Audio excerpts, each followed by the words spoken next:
Nakabating, nandiyan ka niyang gigugol ba? Gugol ba yan?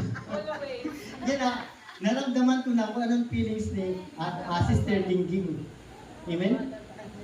Hindi mahirap, brother and sister, magbigay ng, mag-share ng Word of God, lalo na if it is you yourself needs an encouragement. But one of the best pag ikaw na-assign na maging speaker kasi nagkakaroon ka ng time na mag-study sa Word. Amen?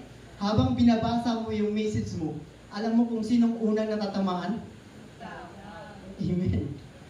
Bago mo i-share yung gusto mong i-share, ikaw mismo nire-remind ni Lord na ito ikaw.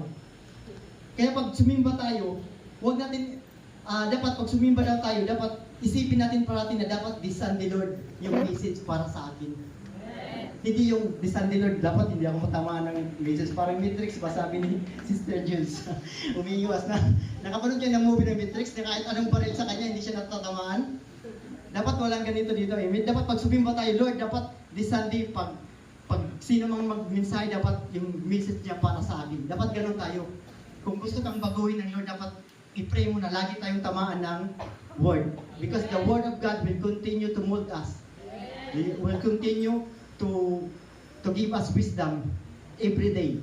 Okay, my message this morning is about made to worship. Hallelujah. Made to worship.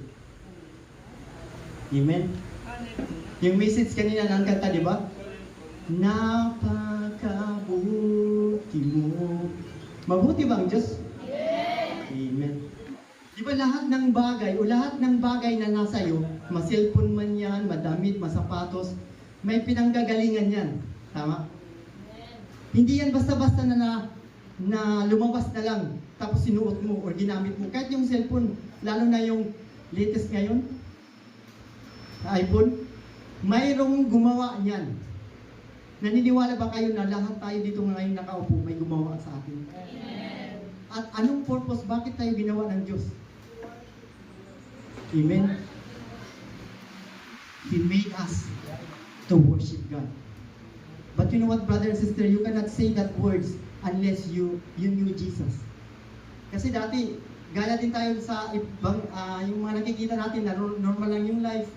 Pero once na makilala mo si Jesus Christ, doon mo malalaman na yung buhay pala natin may purpose. Amen?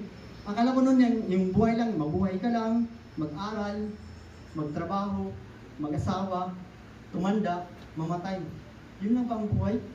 Di ba parang boring, di ba?